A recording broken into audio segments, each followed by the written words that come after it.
ಥರ ಅಸಹಾಯಕ ಪರಿಸ್ಥಿತಿಯಲ್ಲಿರೋ ಕಲಾವಿದರು ಸಾಕಷ್ಟು ಜನ ಇದ್ದಾರೆ. ಅವರಿಗೊಂದು ಸೂರು ನೆಸೆಸಿಟಿ ಇದೆ.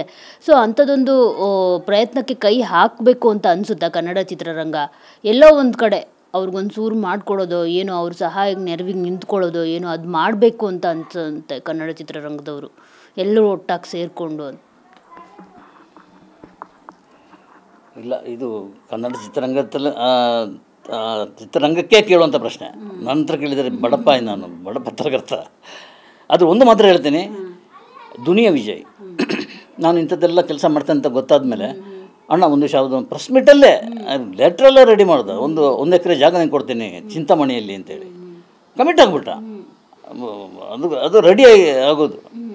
ಆಶ್ರಮ ಅಲ್ಲಿ ಒಂದು ಅದಕ್ಕೆ ಬೇಕಾದ ಎಲ್ಲ ವ್ಯವಸ್ಥೆ ಮಾಡ್ತೇನೆ ಅಂದರೆ ದುನಿಯಾ ವಿಜಯ್ ಹಾಕಬೇಕಾಗಿತ್ತಲ್ವಾ? ಅವನು ಅದು ಓದಿದ್ನೋ ಯಾರೋ ಹೇಳಿದ್ರೋ ಅಂತೇಳಿ. ಆಮೇಲೆ ನನ್ನ ಮೇಲೆ ನಂಬಿಕೆ ಇಟ್ಟರು. ಆ ಕಾರಣಕ್ಕಾಗಿ ನಾನು ಅದನ್ನು ನೋಡ್ಕೊಂಡು ಬಂದೆ. ನಾನು ನನ್ನ ಮಿಸ್ಸಸ್ ಹೋಗಿ ಆ ಜಾಗ ಚಿಂತಾಮಣಿಯಲ್ಲಿ ಒಂದು ಎಕರೆ ಜಾಗನ ನೋಡ್ಕೊಂಡು ಬಂದ್ವಿ. ಅಲ್ಲಿ ಆಶ್ರಮ ಕಟ್ಟಿ ನಾನೇ ಅಲ್ಲಿ ಕೂತ್ಕೋಬೇಕು ಅಂಥ ಪರಿಸ್ಥಿತಿ ಬಂದುಬಿಟ್ರೆ ನಾನು ಬೆಂಗಳೂರು ಬಿಡಲಿಕ್ಕೆ ನನ್ನ ಸಾಧ್ಯ ಇಲ್ಲ. ಈವನ್ ಕಾಸರಗೋಡಿಗೆ ಹೋಗೋಗಲು ನಾನು ಎಷ್ಟು ದಿವಸ ಅಂತೇಳಿ ಯೋಚನೆ ಮಾಡುವನು, ಚಿಂತಾಮಣಿಗೆ ಹೋಗಿ ಅಲ್ಲಿ ಪರ್ಮನೆಂಟ್ ಟೆಂಟ್ ಹಾಕಿ ಕೂತ್ಕೊಳ್ಳಿಕ್ಕೆ ನನ್ನ ಕೈಲಿ ಸಾಧ್ಯ ಇಲ್ಲ.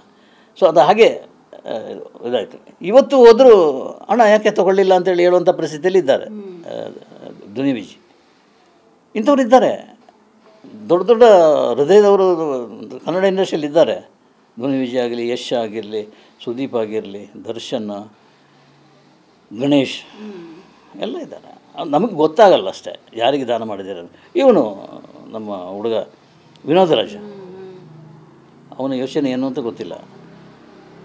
ಒಂದು 6 ಜನಕ್ಕೆ 3,000 ರೂಪಾಯಿ ಕೊಡ್ತಾಯಿದ್ದಾನೆ.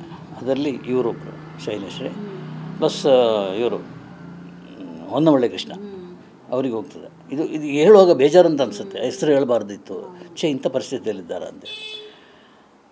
ನನಗೆ ಕೆಲವು ಸಮಾರಂಭ ಮಾಡ್ತಾರೆ, ಒಂದು 4 ಜನಕ್ಕೆ ನಾವು ಸ್ವಲ್ಪ ದುಡ್ಡು ಕೊಡಬೇಕು ಅಂತ ಅವರು ಹೇಳ್ತಾರೆ. ಆ ಸಮಾರಂಭ ಏರ್ಪಾಡು ಮಾಡೋರು ತಕ್ಷಣ ನೆನಪಾಗೋದು ನನ್ನ ಹೆಸರು. ಬರ್ತಾರೆ, ಬಂದ್ಬಿಟ್ಟು ನಾನು 4 ಜನರ ಹೆಸರು ಕೊಡ್ತೀನಿ. ಅವರು 25,000 ಎಲ್ಲ ಕೊಡ್ತಾರೆ. ಸ್ಟೇಜಿಗೆ ಕರೆದು ಗೌರವದಿಂದ ನಾನು ಒಂದು ಕಂಡೀಷನ್ ಹೇಳ್ತೇನೆ, ಮಾಲೆ ಹಾರ ಇದೇನು ಶಾಲು ಹೊದಿಸೋದು, ಕಿರೀಟ ಹಾಕೋದು ಇದೆಲ್ಲ ನಾನು ಒಪ್ಪಲ್ಲ. ಅದು ಯಾರನ್ನು ಕೊಡೋದು ಪರವಾಗಿಲ್ಲ, ಕ್ಯಾಶ್ ಕೊಡೋದು ಅವರಿಗೆ ಕಂಡೀಷನ್.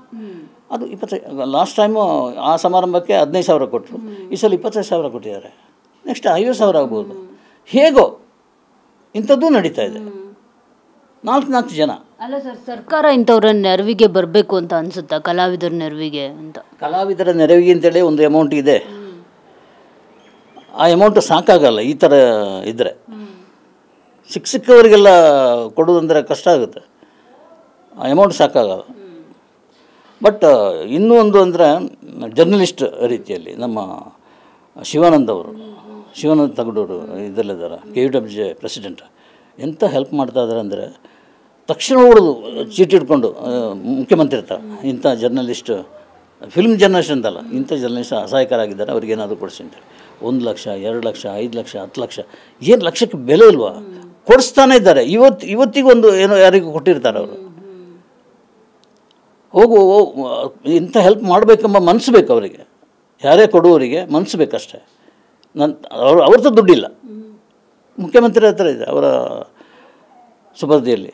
ಆ ದುಡ್ಡನ್ನು ಫಂಡನ್ನು ಇಲ್ಲಿಗೆ ಡೈವರ್ಟ್ ಮಾಡ್ತಾ ಇರೋದು, ಕೊಡಿಸ್ತಾ ಇದ್ದಾರೆ. ಇಂಥದ್ದು ಇದೆ ಸಿನಿಮಾದವರಿಗೆ. ನಮ್ಮಲ್ಲೇ ಯಾರಿಗಾದರೂ ಏನಾದರೂ ಆಯಿತು ಅಂತೇಳಿ ಇಟ್ಕೊಳ್ಳಿ, ಜರ್ನಲಿಸ್ಟ್ಗಳಿಗೆ ಯಾರು ಕೇಳ್ತಾರೆ? ಎಷ್ಟು ಜರ್ನಲಿಸ್ಟ್ ಆ ಥರ ಅದ್ಬಿಟ್ರು. ನಮ್ಮ ಕುಲಕರ್ಣಿ, ಶ್ಯಾಮಸುಂದರ್ ಕುಲಕರ್ಣಿ, ಗ್ರೇಟ್ ಜರ್ನಲಿಸ್ಟ್.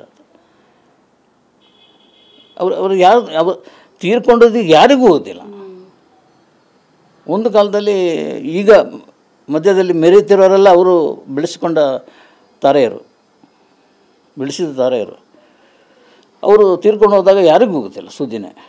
ಅವ್ರು ಹೇಳಿದಂತೆ ಯಾರಿಗೂ ಹೇಳೋದು ಬೇಡ ಅಂತೇಳಿ. ಶ್ಯಾಮಸುಂದರ್ ಕುಲಕರ್ಣಿ ಎಂತೆಂಥ ಸಿನಿಮಾ ಮಾಡಿದ್ದಾರೆ, ಎಂಥ ಹಾಡು ಬರೆದಿದ್ದಾರೆ. ಹಾಗೂ ಇದೆ ನಮ್ಮಲ್ಲೂ, ಜರ್ನಲಿಸ್ಟ್ಗಳಲ್ಲೂ ಈ ಥರ ಇದೆ, ಇಲ್ಲ ಅಂತಲ್ಲ.